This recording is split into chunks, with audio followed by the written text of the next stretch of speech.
Hi, it's Stacey with Bridges 52.7, and I want to take just a few minutes to chat about Reagan that came out with Dennis Quaid. And I was super excited to see it. I came up in the Cold War. I've been to Russia lots of times. I was in Berlin right after the wall came down. So like, these are things that, and I, certainly grew up with Reagan as president. So things that I was really excited to see.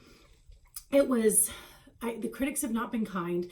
And even though I don't like to editorialize too much, I actually would really have fun talking with somebody how we could make this biopic maybe a little more impactful. Because I think it could have, because I think it fell short. I still enjoyed seeing it, but I did feel like it fell short. And I felt like the CGI was super disturbing, or whatever it was they used to age them was like really distracting. Like somebody who's had too much plastic surgery and you're like, can't figure out their face. So there were just some things that I was like disappointed. I thought Cabrini was an amazing biopic. This did not have that feel to me. And there were just some things that I think may have missed congruency, like maybe the music wasn't quite in sync with the topic or whatever, but some of that's just probably personal opinion. But all that to say, I still felt it was valuable. But the one thing that I heard some of the critics say that I may have agreed with in this, and I say this, I am not trying to tear this movie apart. I so appreciate that people are doing movies, and like, I'm not making movies. So, I mean, as much as I'd love to be a part of this someday, I haven't studied film. So I'm such a backseat driver on this, but I say that just because I think sometimes people are curious, like, is it worth seeing or not? And I'm like, I did not love it like I do some. However, I still found it interesting. But somebody said it felt like propaganda. And I think the reason they said that actually leads me into what I really want to talk about. So I'm going to bring this up. Again, not to be critical, but just because I think this is an interesting conversation. I think the reason it felt like propaganda was because they do such a good job of explaining how much he was against communism, but they do it in a way that dismisses the topic of communism altogether without even showing why it would be a threat or why, other than it's a political power, but they don't show why people are drawn to it or why people were on the Communist Party. It's just, in the way, because it wasn't talked about with any sort of honor or understanding why people like it. I think it just felt a little bit dismissive, like, well, this is obviously just a bad idea and people are dumb if they believe it. And that's insulting, and that begins to feel like propaganda.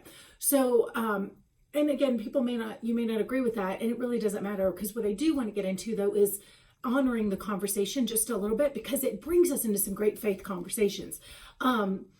And if you want to disagree with somebody, the best thing to do, because when you honor, the language of heaven always involves honor. Like, God is never shaming and he's never dishonoring to somebody. And so even if he didn't agree with them, there can still be honor, right? So I think, and especially as humans, I think the things that we are drawn to really reveal to us usually something about our heart that we were made for.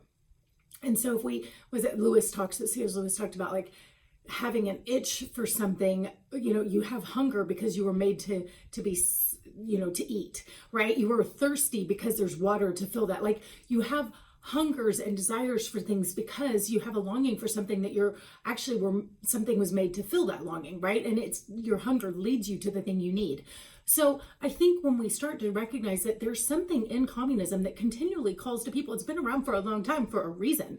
Like, I don't have to agree with it, but if I can at least understand why people are drawn to it, for one, it honors them, that they have reasons for what they do, and people aren't just dumb, like they do think through things. But also, as they come to some decisions, I might go, oh, actually, I can agree with you about what you're trying to accomplish.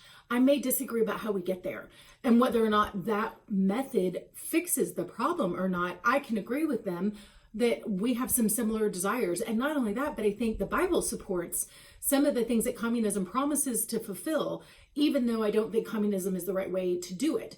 So just summarily here, I think if we look at what communism offers, it's that people have things in common, right? So if you look at biblically, the Acts 2 church so kind of has, I say Acts 2, anyways, in Acts, the church, there was such a model of people sharing all that they had, and they gave it in common so that no one had need, no one had lack, no one had too much. Like everyone had their needs met because everybody brought what they had.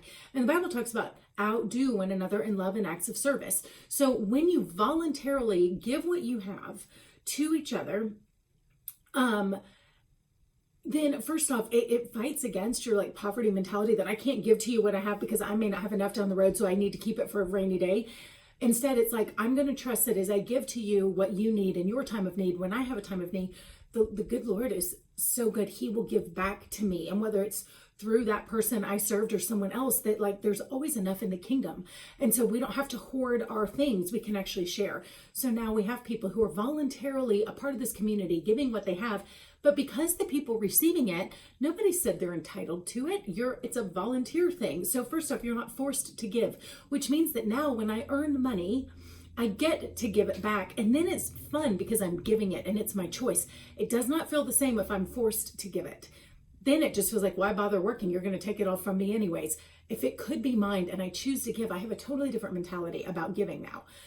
So it's motivating for the people to live, because then they go, I had so much fun giving. What if I made more money? Then I could give more. Now I have more incentive to be successful and to use my gift in that way because I can give more. So actually, when it's your choice, which is what the Lord did in Acts, was like, you have this choice to be part of this community.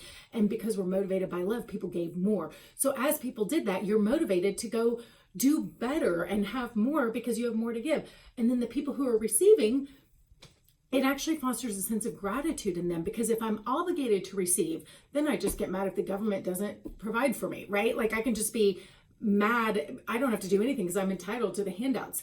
But if I'm not entitled to a thing and I recognize that this person did it out of love and nobody forced them, now I'm humbled and I'm amazed. And now I want to respond in gratitude to the person who gave to me or the church or whatever. Now I want to serve back with what I have. So now you've got a community of people outdoing each other in love and acts of service.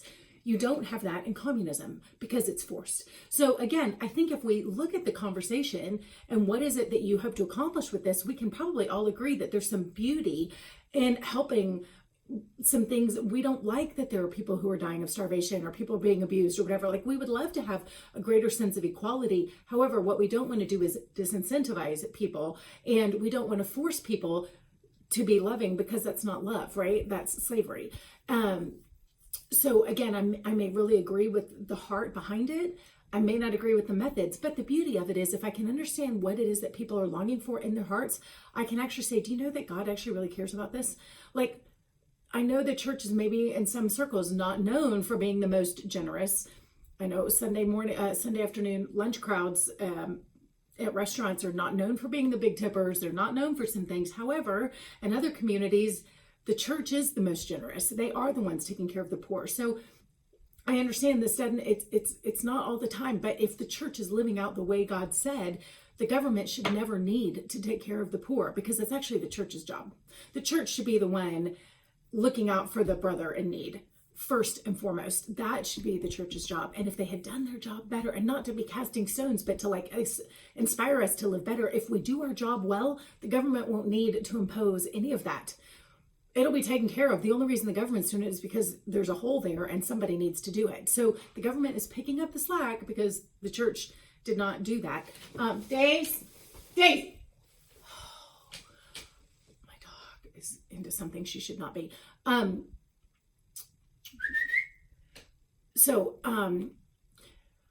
got derailed. Anyways, she's been really bored and destructive this afternoon. Puppy training. Anyways, so I think the movie gives us some great opportunities to have some conversations about why do we think this system has been around for so long? What do we think the draw is?